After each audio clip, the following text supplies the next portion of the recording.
James, you were extremely plucky about specificity and context today. And as we all learned, it matters. It really matters, and it is very important. And I noticed a couple great things about your speech that stood out immediately to me. One was, it was highly interactive. Even when you broke the ice in the very beginning, you were welcoming everyone, noting people you already knew in the audience, and just recognizing the whole audience, which is very important.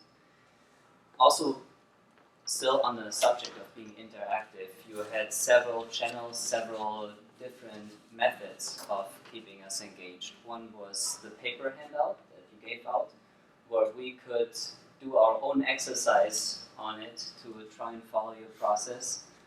You also gave us the option to rack up the questions via Slido, which is an interesting option because sometimes, especially during longer speeches, questions just get lost. Because if you have questions in the first 5 minutes of the speech, try to remember that until the Q&A after 30 minutes. Also, you had us respond directly to your questions during your speech. Made sure we don't fall asleep. Who knows? Some might not be as interested, so you better trigger them with other components. This was great. Also, you took a pause, which was very apparent for me, and I think was very powerful and helped definitely to keep us engaged as well. Was between when you talked about the new process request and knowing your audience. You walked over. We could really feel, okay, we're transitioning from one part to the next part, and this is important. With the handouts, and I have a couple of suggestions for improvement as well. With the handouts, for example, you could distribute them beforehand. I feel like that was a little bit, we were all busy trying to figure out that everybody gets a sheet. And the beginning, also one thing that's very important and that you did very well was you grounded yourself. You had your notes here. And once you broke the ice and everything got started, you went over here and got started with your speech. I'm thinking if there might be maybe also another way to ground yourself where you could keep yourself more in the center, but at the same time it really depends on how do you balance and handle your notes and everything during the speech. So that's one that's also really up to you.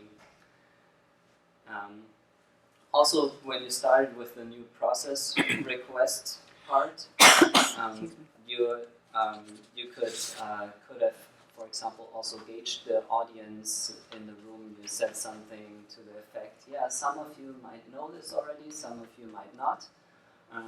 That would be highly interesting for you as a speaker to see as well, okay, where does everybody stand on this subject? Also, another way to keep them engaged. Again, you had many ways already to do that, so that was very great. Let me see, I have one more point here. Oh yes, and in the very end, which was also very great, you asked us to walk through one of those examples, right?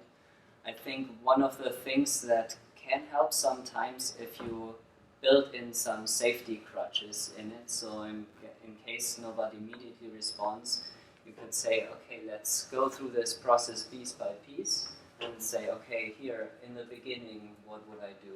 In the middle, what would I do? In the end, what would I do? Or so.